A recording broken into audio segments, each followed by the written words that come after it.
बिस्मिल्लाहिर्रहमानिर्रहीम। अस्सलाम वालेकुम नाज़रीन, आप यूट्यूब चैनल देख रहे हैं। मैं इमरान खान। सिचुएशन जो है जिस तरफ जा रही थी वहाँ से उसने रुख बदला है और इसके पीछे बहुत ज़्यादा एक्टिविटी हुई है। यानी अगर आप गुज़िश्ता 15 से 20 दिन का जायज़ा लें तो चीज़ें जा रही थी मुज़ाकरात की तरफ, चीज़ें जा रही थी हल होने की तरफ। इमरान खान की रिहाई के मामला तय हो रहे थे और इमरान खान साहब को कुछ ऑफर्स भी की जा रही थी। अब आपने गौर किया होगा कि इमरान खान साहब, उनकी बहनें या उनकी पार्टी के बाकी लोग, वो सारे लोग अब खुलकर कहना शुरू हो गए कि इमरान खान साहब को ऑफर्स की गई और उन्हें डील ऑफर की गई। फिर इमरान खान साहब, आपको इस बात का आइडिया पहले से हो चुका होगा कि वो भांप लेते हैं वक्त आने से पहले कि अब होने क्या जा रहा है। यानी उन्हें पाकिस्तान की सियासत की जितनी समझ बूझ है, इस हवाले से उन्होंने जितने भी इससे पहले तखमीने लगाए या जितनी भी उन्होंने पेशन गोइयां की, वो सारी दुरुस्त साबित हुई। एक ऐसे वक्त में इमरान खान साहब का एक बड़ा सख्त ट्वीट आ जाना और उसमें वजीर आजम को आर्मी चीफ का अर्दली करार देना, ये इशारा दे रहा था कि मामला उतने ठीक नहीं है जितने दिखाई दे रहे हैं। पाकिस्तान के मीडिया को, पाकिस्तान के तज्जियाकारों को, पाकिस्तान की पॉलिटिकल पार्टीज को, इवन जो हुकूमत के अंदर बैठे हुए लोग हैं, उन्हें भी आइडिया नहीं था कि बैकडोर चैनल पे हुआ क्या है।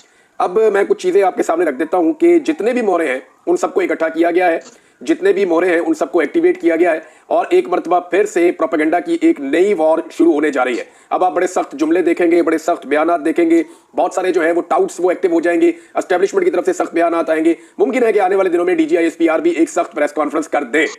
देखिए, हुआ यह है कि गुज़िश्ता 3 हफ्ते के अंदर पाकिस्तान की एस्टेब्लिशमेंट ने और हुकूमत ने इस बात का अंदाजा लगाने की कोशिश की है कि इमरान खान साहब को अगर बगैर शराइत को मनवाए छोड़ दिया गया तो ज्यादा बड़ा नुकसान होगा, या अमेरिका की कुछ मुखालफत ले ली जाए तो ज्यादा बड़ा नुकसान होगा। देखिए, अगर पाकिस्तान के नुक्ता नजर से देखें तो फिर पाकिस्तान को ज्यादा नुकसान तो इस बात का है कि पाकिस्तान के खारजी ताल्लुकात मगरबी दुनिया से खराब हो जाए तो लाजमी बात है उस पर आपका जो बिजनेसमैन है वो इफेक्ट हो जाता है, आपका जो ताजिर है या जो आपके एक्सपोर्टर्स हैं उनको फर्क पड़ता है, आपकी इकोनॉमी को फर्क पड़ता है।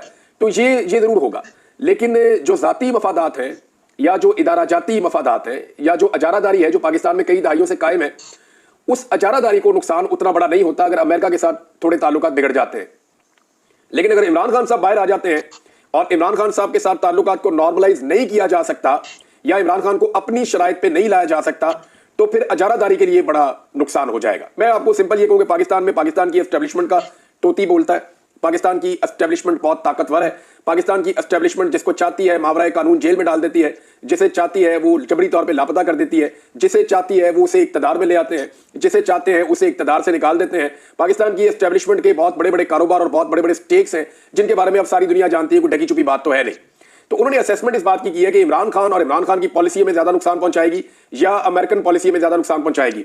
तो अभी जो बज़ाहिर दिखाई दे रहा है कि वो किसी नतीजे पर तो नहीं पहुंचे, लेकिन उन्होंने ये तय कर लिया है कि अगर इमरान खान साहब कुछ शराइत नहीं मानते तो फिर इमरान खान साहब के साथ किसी किस्म की बात नहीं होगी। दूसरी जानिब इमरान खान साहब शराइत मान ही नहीं रहे। इमरान खान साहब का जो स्टेटमेंट है उसमें आपने देखा उन्होंने कहा जी 10 साल का मनसूबा है, 2 साल गुजर चुके हैं। हालांकि इमरान खान साहब की हुकूमत को गए हुए तो तकरीबन 3 साल होने वाले, तो उन्होंने 2 साल क्यों कहे, इसके ऊपर आप गौर करें। लेकिन इस पर गौर करने से पहले मैं आपको एक स्टेटमेंट उस शख्स की पढ़ के सुनाता हूं जो ज्यादातर खबरें लेकर आते हैं एस्टेब्लिशमेंट से, और एस्टेब्लिशमेंट के माउथ पीस के तौर पे धमकियां लगाने का काम भी जो है वो उनका दिन रात जारी रहता है। तो जनाब है तो ये एक सहाफी, लेकिन इन्होंने एस्टेब्लिशमेंट के बिहाफ के ऊपर पाकिस्तानी कौम को बहुत धमकियां पहुंचाई हैं और बताया कि अब क्या होने लगा है, डंडे बहुत तेज चलने वाले हैं, मजीद डंडा चलने वाला है, और बहुत सारी प्रेडिक्शन गलत साबित हुई, बहुत सारी सही साबित हुई है। लेकिन एक चीज जो है वो जो अब कही गई ये बहुत इंपॉर्टेंट है, मैं आपको पढ़ के सुनाता हूं। पैगाम जो है वो ये पहुंचाया गया कि इदारा अपने चीफ की पॉलिसी से चलता है। मैं आपको गारंटी देता हूं 95% लोगों को आज की एस्टेब्लिशमेंट का पता ही नहीं है। तो दंगे होकर इलेक्शन नहीं मिलेगा, वो जमाने गए, घोड़े दौड़ाएं। जरा चेक करें आज की एस्टेब्लिशमेंट के अंदर आपके लिए जज्बात क्या है। 2027 तक तस्फिया नहीं होगा, ये जनाब एक मुगीस अली साहब ने रिपोर्ट किया है।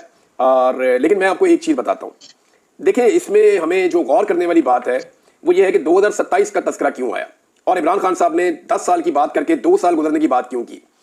ये दोनों चीजें इसको आर्मी चीफ के साथ जोड़ रही हैं।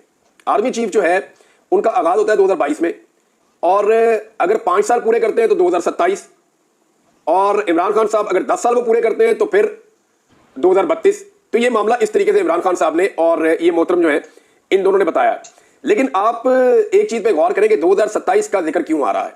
2027 में या तो एक एक्सटेंशन हो जाएगी मजीद 5 साल के लिए आर्मी चीफ की, या फिर एक नया आर्मी चीफ आ जाएगा। तो उस वक्त तक के लिए तो पॉलिसी यही चलेगी। यानी ये कहा जा रहा है कि जो मौजूदा आर्मी चीफ है उनकी पॉलिसी है कि इसी तरह चलाओ मामला, पाकिस्तान तरीके इंसाफ के लिए कोई रूम नहीं है। तो फौज का पॉलिटिक्स के अंदर जो किरदार है वो तो सबके सामने, आपको ढका छुपा तो है नहीं। अब जितने भी मोहरे हैं उन सबको एक्टिवेट कर दिया गया और एकदम अटैक किया गया है पाकिस्तान तरीके इंसाफ के ऊपर। मरियम नवाज को एक्टिवेट किया गया। आप गुज़िश्ता 2 दिन से मरियम नवाज के लहजे के अंदर रऊनत देख रहे हैं। आपको नजर आ रहा होगा कि ये वही रौनक है जो कुछ अरसा पहले हुआ करती थी, लेकिन उसके बाद जब जुल्म और जबर की चक्की बहुत ज्यादा तेज चली है तो उस वक्त एक खामोशी भी थी। अवाम के अंदर जब शदीद तरीन रद्द-ए-अमल आया तो उस वक्त एक खामोशी भी थी, लेकिन उसके बाद ये जो रौनक वाली आवाज है और वो जो लहजा है वो दोबारा से अब आप महसूस कर सकते हैं। इन लोगों को ये यकीन दिला दिया गया है कि कुछ भी हो जाए पाकिस्तान पीपल्स पार्टी आपको छोड़कर नहीं जाएगी। यानी एस्टेब्लिशमेंट की तरफ से पीएमएलएन को ये यकीन दिलाया गया है कि कुछ भी हो जाए, जमीन आसमान इधर उधर हो जाए, जो मर्जी हो जाए, पाकिस्तान पीपल्स पार्टी किसी सूरत भी पीएमएलएन की हुकूमत से अपने आप को अलग नहीं करेगी। ये एस्टेब्लिशमेंट की तरफ से यकीन दिलाया गया पीएमएलएन की हुकूमत को कि ये अच्छे बच्चों की तरह इसी तनख्वाह के ऊपर नौकरी करेंगे, इनके हवाले से कोई परेशानी की बात नहीं है। अब मरियम नवाज साहिबा जो है उनको भी एक्टिवेट किया गया, उन्होंने निकल के ताने देना शुरू किए, इवन जानवरों से उन्होंने तशबीह दी पाकिस्तान तहरीक इंसाफ को, और अगर अब उनके ऊपर जवाब आएगा तो फिर वो औरत कार्ड खेलेंगी। सबसे पहले पाकिस्तान में औरत कार्ड निकाल दिया जाता है। मैं हैरान होता हूं, पाकिस्तान में बहुत सारी ऐसी औरतें थी जो खवातीन के ऊपर जुल्म और ज्यादती जरा सी होती थी तो आवाज उठाती थी। उनके नाम लेना मुनासिब नहीं है, बहुत सारी औरतें, आप सबको उनकी शक्लें भी याद है, लेकिन मुझे बहुत हैरत होती है कि पाकिस्तान तहरीक इंसाफ की औरतों को क्या अभी तक औरत का स्टेटस नहीं दिया गया, या इन औरतों के इंसानी हकूक नहीं माने जाते, या इन औरतों के हवाले से किसी किस्म का कोई ह्यूमन राइट्स का चैप्टर नहीं जागता। यानी जितनी भी पाकिस्तान में ह्यूमन राइट्स की तंजीमें हैं या जितनी भी ह्यूमन राइट्स से ताल्लुक रखने वाली औरतें हैं जिन्होंने बहुत पैसा बनाया ह्यूमन राइट्स का बार बार नाम लेकर, और बाहर से बड़ी इन्होंने फंडिंग शंडिंग ली हुई है, बड़े दौरे शौरे इन्होंने खड़काए हुए हैं, पाकिस्तान तहरीक इंसाफ की औरतों को जब जब मार पड़ती है तब तब ये औरतें खामोश रहती हैं या सेलिब्रेट करती हैं। ये एक बड़ी अजीब चीज है। पाकिस्तान के मीडिया के अंदर बैठी हुई खवातीन जो सहाफी हैं वो भी पीएमएलएन के साथ, अगर किसी खातून के साथ जरा सी ऊंच नीच हो जाए, मरियम नवाज के बारे में कोई एक सवाल उठा दे तो जमीन आसमान के कलाबे मिला दिए जाते हैं। हालांकि वो टिकटॉकर वजीर आला जाली सीट के ऊपर आकर बैठी हुई है। भाई जो सीट ही जाली है, जो हुकूमत ही जाली है, उसकी कारकर्दगी भी फिर जाली है। कारकर्दगी की तो आप तब डिस्कस करें ना, जमहूरियत में तो अवाम फैसला करते हैं किसका इक्तदार होगा। अब ये अवामी फैसले के बरखिलाफ आकर इक्तदार पे काबिज हो गए और इनको लाकर एस्टेब्लिशमेंट ने बिठा दिया है। अब इनकी कारकर्दगी के ऊपर अगर आप जायजे लेंगे, अव्वल तो कारकर्दगी है कोई नहीं, वो जो कारकर्दगी है वो पोल में अभी खोल देता हूं, आपको बता देता हूं। लेकिन एक चीज आप क्लियर कर दें कि निजाम इमरान खान साहब के साथ जो मुज़ाकरात कर रहा था वो मुज़ाकरात पूरी तरह से खटाई में पड़ गए हैं। इमरान खान साहब और उनकी पार्टी को दोबारा स्ट्रगल में जाना पड़ेगा। अब डिपेंड करता है कि पाकिस्तान तहरीक इंसाफ का सोशल मीडिया इन चीजों के लिए क्या पहले की तरह तैयार है। नंबर 2, ओवरसीज पाकिस्तानी पूरी दुनिया से इमरान खान साहब के लिए या इंसानी हकूक की पामारियों के खिलाफ भरपूर आवाज उठा सकेंगे, वो उसी तरीके से अपनी मुहिम को जारी रख सकते हैं या नहीं रख सकते। तो ये दो टारगेट्स तो हैं। तीसरा, पाकिस्तान तहरीक इंसाफ की जो क्यादत है उसकी कमजोरी आपने देख ली। एक तो वो इमरान खान साहब के बयानिए का बोझ उठाने के लिए ज़हनी तौर पे पाकिस्तान तहरीक इंसाफ तैयार नहीं है, और मैं ये बात खुलकर कह रहा हूं और मेरे पास इसका सबूत है। आप निकाले ना, सबके ट्विटर अकाउंट निकाले, सबने कोई ना कोई ट्वीट किया हुआ है, लेकिन इमरान खान का ट्वीट कोई भी रीट्वीट करने की जरूरत नहीं करता।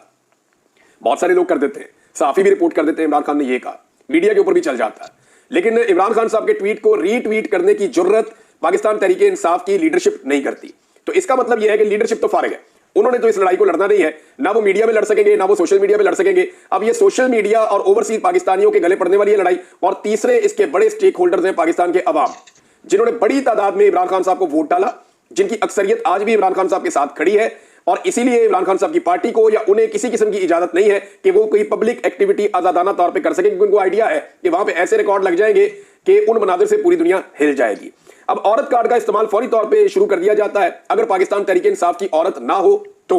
अगर औरत का ताल्लुक पाकिस्तान तहरीक इंसाफ से नहीं है तो फिर वो औरत है। अगर वो तहरीक इंसाफ की है तो उसको अगवा करे, उसको मारे, उसको सड़कों पे घसीटे, उसको बेगुनाह उठा के जेल में डाले, उसके बच्चे उठा ले, उसकी चादर और चारदीवारी का तकद्दुस पामाल करे, आप उसके घर के अंदर दाखिल हो जाए, आप उसके बेडरूम के अंदर दाखिल हो जाए, आप उसकी नाजेबा गालियां दे, जो मर्जी करें आप।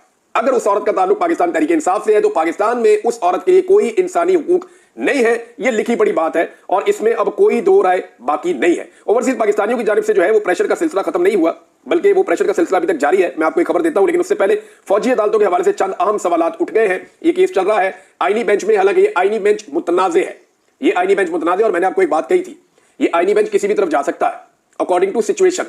यानी देखना यह होगा कि बैरूनी दबाव अगर बहुत ज्यादा बढ़ रहा है तो फिर ये आईनी बेंच फैसला दे देगा कि फौजी अदालतों के फैसले हम नहीं मानते, वो फैसले फारिग हैं, सारे बंदों के फैसले जो हैं वो सिविलियन कोर्ट्स के अंदर होंगे।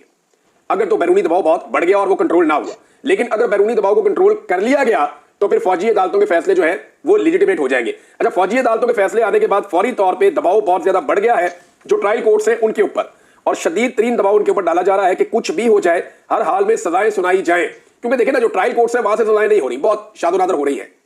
जो सजाएं मिलिट्री कोर्ट से दी है वो पूरी दुनिया के अंदर खबरें गई हैं, लेकिन सेम केसेस जब गए हैं सिविल कोर्ट्स के अंदर, दूसरी अदालतों के अंदर, क्रिमिनल या फौजदारी अदालतों में जब ये मामला गए हैं, दहशतगर्दी की अदालतों में गए हैं, तो बहुत सारे केसेस जो है उड़ा के फेंक दिए अदालतों ने। वजह यह है कि पुलिस के पास साबित करने के लिए है ही कुछ नहीं, ज्यादातर लोगों को बेगुनाह पकड़ा हुआ था और कोई ऐसे सबूत, कोई ऐसे एविडेंसेस, ऐसी चीजें इकट्ठी नहीं की पुलिस ने जिसकी बुनियाद के ऊपर वो शहरियों को या एहतजाज करने वालों को सजा दिलवा सके। अब अदालतें तो उसको जज्बात के अंदर नहीं देखती चीजें, वो तो कहती हैं शवाहिद लेके आए, गवाह लेकर आए, चीजें लेकर आए, फुटेज लेकर आए, सबूत मुहैया करें। अब पुलिस के पास है कुछ नहीं, पुलिस ने सिर्फ बंदे उठाए और पैसे कमाए इस सारे खेल के अंदर। लिहाजा 9 मई के मामले के अंदर अब ट्रायल कोर्ट्स के ऊपर बहुत ज्यादा दबाव आ रहा है फौजी अदालतों के फैसलों के बाद कि हर हाल में सजाएं सुनाई जाए, और वहां पे भी आप आने वाले दिनों में चीजें तेज होती हुई देखेंगे। फौजी अदालतों के हवाले से चंद सवाल, उनमें सबसे पहले तो एक सवाल यह है, कासिम खान सूरी साहब ने इसको ट्वीट किया है, मैं यही नुक्ता यहीं से पढ़ के आपको बता देता हूं। इसके बारे में मरियम नवाज खान साहिबा ने यह नुक्ता उठाया था कि फौजी अदालतों ने 28 शहरियों को ऑफिशियल सीक्रेट एक्ट की दफा 3 के तहत 9 मई में सजाएं सुनाई, जिसके मुताबिक किसी ममनुआ इलाके पर हमला करना काबिल सजा जुर्म है। दिलचस्प और मजायका खेज बात यह है कि जिना हाउस को 9 मई के 3 माह बाद अगस्त में कोर कमांडर का कैंप हाउस करार दिया गया था। यानी इस तरह और भी इन इलाकों को जिनके ऊपर ये शहरी गए एहतजाज करने के लिए, क्या ये ममनुआ इलाके हैं? पहला सवाल तो ये उठाया गया।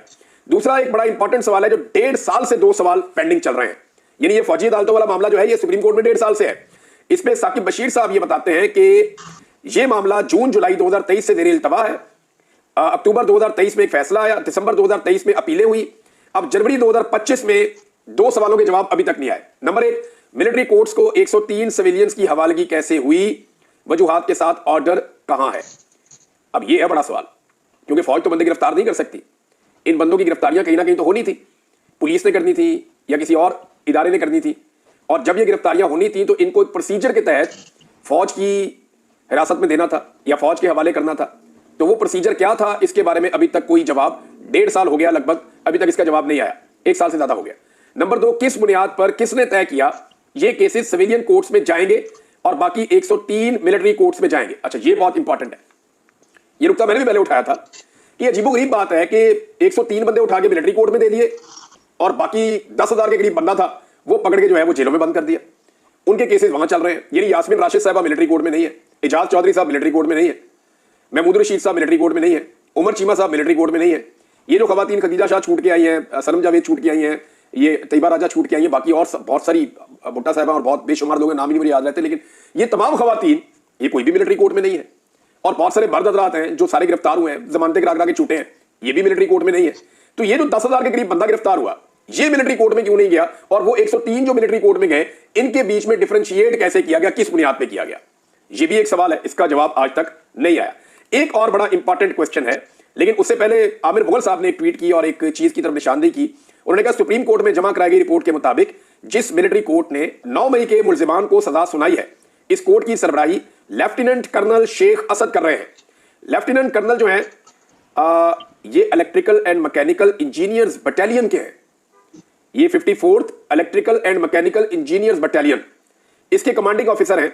अब core of electrical and mechanical engineers के कर्नल साहब की कानून और अदालती उमूर पर, यानी वो कह रहे हैं हम तो सवाल नहीं कह सकते इसके ऊपर के इलेक्ट्रिकल और इंजीनियरिंग के एक कर्नल साहब हैं, वो कैसे अदालतों की सरबराही कर सकते हैं और वो इसके अंदर फैसले दे सकते हैं। तो ये एक और टेक्निकल नुक्ता है जो उठाया गया है।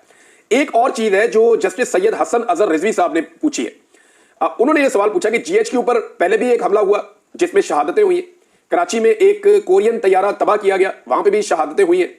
ये जो तैयारा तबाह किया गया था ना कराची के अंदर, ये बहुत बड़ा अटैक हुआ था, ये आपको याद होगा, कराची में बहुत बड़ा इंसिडेंट हुआ था। इन वाकयात में फौजी तनसीबात पर हमले हुए, केसेस का ट्रायल इंसदादे दहशतगर्दी अदालतों में हुआ, मिलिट्री कोर्ट्स क्यों नहीं भेजा गया? डेटा फ्राहम करें। अब ये बड़ा आम सवाल कि जहां पर रियल टेररिस्ट आए थे, जिन्होंने आके जीएचक्यू के ऊपर अटैक किया, जिन्होंने आकर अटैक किया मेहरान एयरबेस पे, इन दहशतगर्दों का ट्रायल जज साहब के बकौल हो गया दहशतगर्दी की अदालतों में, इनको भेजा नहीं गया मिलिट्री कोर्ट्स के अंदर, क्यों नहीं भेजा गया? अब ये जो सिविलियन है इनको क्यों भेजा गया? यहां पे ये सवाल एक बहुत बड़ा उठ जाता है। एक नादरीन खबर और है, और ये खबर मैं आपको सुना रहा हूं। खबर तो अच्छी नहीं है, लेकिन पाकिस्तान की हुकूमत ऐसी है। मैं आपको 3-4 दिन से बता रहा हूं कि इस हुकूमत ने सबसे ज्यादा टैक्सेस लगाए हैं। मैं आपको बता रहा हूं इस हुकूमत ने सबसे ज्यादा महंगाई की है, चाहे वो पेट्रोल है, चाहे वो बिजली है, चाहे वो गैस है, इसके ऊपर सबसे ज्यादा टैक्सेस इस हुकूमत ने लिए है। 16 रुपए वाली बिजली को ये 60 रुपए से ऊपर लेकर चले गए।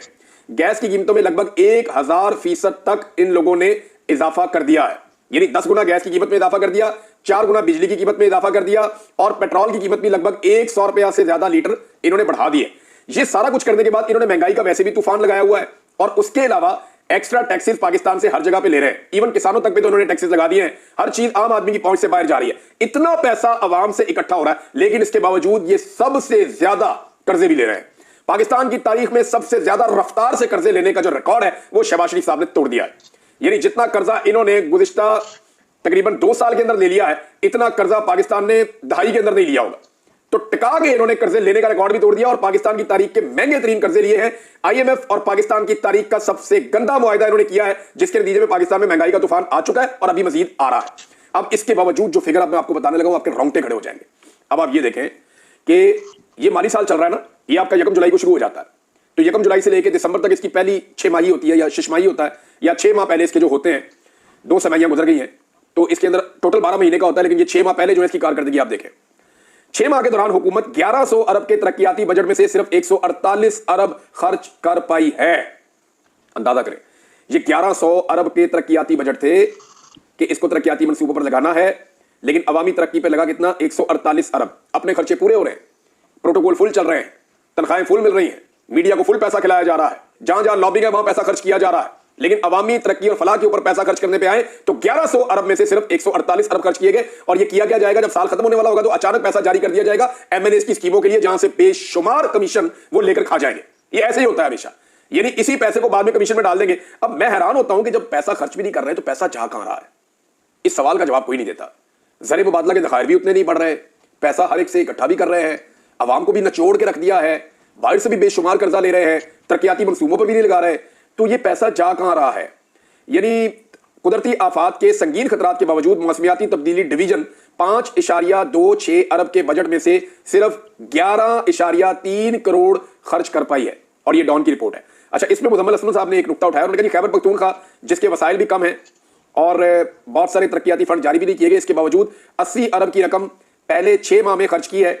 दूसरी तरफ शहबाज शरीफ की सरकार तरक्याती अखराजात में उनके हालात आप नोट कर लें कि 6 माह में 1100 अरब के बजट में से सिर्फ 148 अरब खर्च किया है। 6 वजारतें तरक्याती बजट में से एक धेला भी खर्च नहीं कर पाई। ये पैसा लूटेंगे और क्या करेंगे? इनका तरीका वारदात यही है और यही हमेशा ये करते हैं। और इनकी इन्हीं हरकतों की वजह से पाकिस्तान का पासपोर्ट दुनिया में कहां पहुंच गया है। जिन मुल्कों की मिसालें देते हैं ना हमें, उन मुल्कों से भी नीचे।